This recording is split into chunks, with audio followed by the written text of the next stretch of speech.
Being a leader for an Indigenous community is multidimensional and has many layers.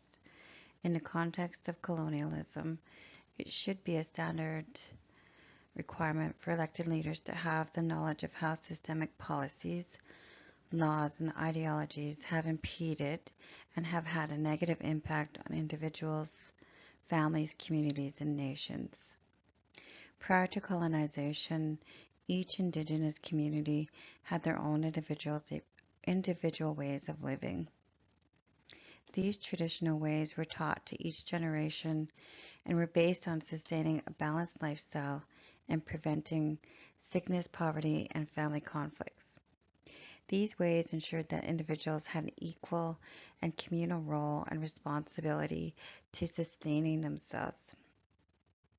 Values based on sustaining their families and communities has always been fundamental to the survival of Indigenous people. Today, Indigenous values conflict with the dominant ideologies that are derived from capitalism or financial gain and ownership. It has always been a belief that the combination of Indigenous values and economic development are different to each other. However, my key learnings from this week's readings and videos tie together and respect new learnings of how together with the knowledge of how systemic policies have damaged Indigenous communities. Indigenous leaders should also look to build capacity in their communities that respect their traditional ways, but also supports sustainability in a growing and adapting community. This next part leads me to the discussion where I will demonstrate from the readings how I came up with my new learnings.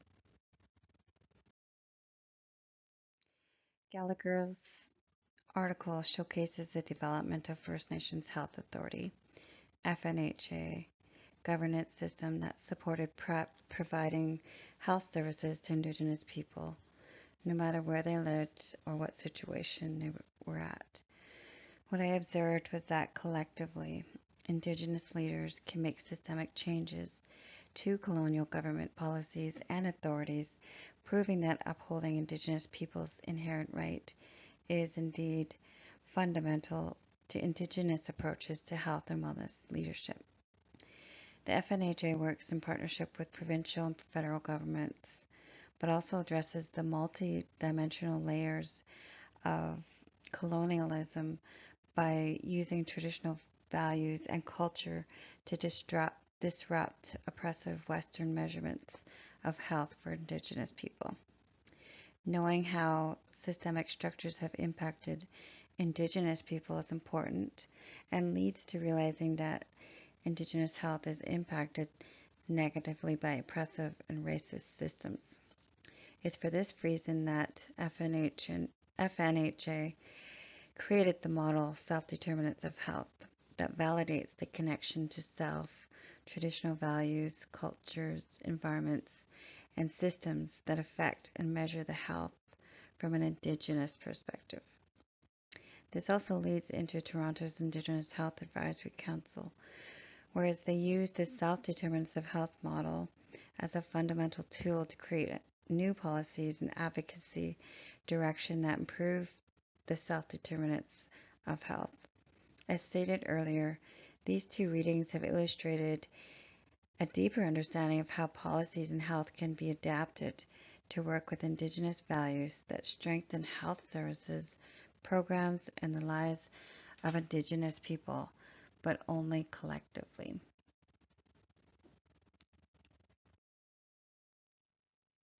The readings from Kenny and Fraser on living Indigenous leadership takes my learning to another level when they mentioned how they included formal and informal leaders and gives voice to the wives, mothers, and grandmothers who are using their hearts to mend hearts and minds to build strong communities.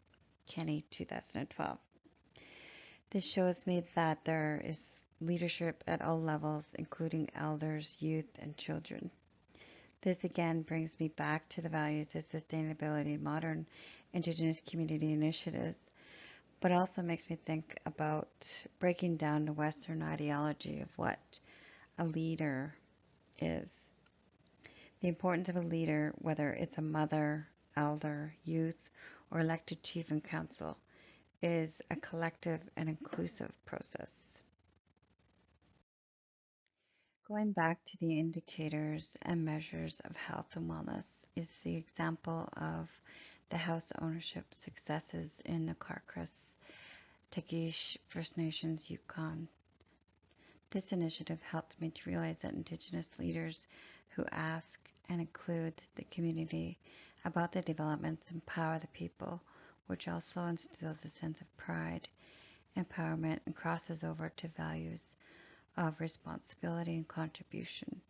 In other words, using economic development to build capacity in individuals and communities in positive ways. Being a witness of this initiative really stretched my understanding of positive ways economic development can be used in a respectful manner by including people in the decision making, assisting them to become part of the solution, create jobs, and sustain family growth. Community development should be a collection of voices that is inclusive to all. The last 3 videos, International Indigenous Leadership, Indigenous Women in Community Leadership, and Southside Health and Wellness Center in Northern BC, that unites Aboriginal and non-Aboriginal communities, all reiterate the importance of the message by being collective and inclusive when leaders build programs or make decisions for Indigenous people. These are all ways in which are different from the dominant Western ways of leadership in society. Leaders in a dominant society are viewed in a hierarchy position.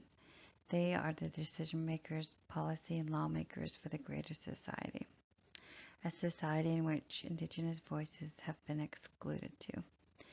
But I learned that a collective Indigenous voice or voices inclusive of all levels of leaders can begin decolonizing their own system from within, while the dominant Western society has the opportunity to create partnerships based on values of collective and inclusive that will continue to improve the health and well-being of Indigenous people.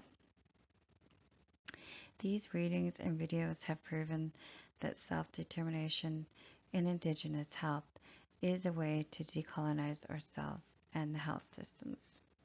Thank you for listening.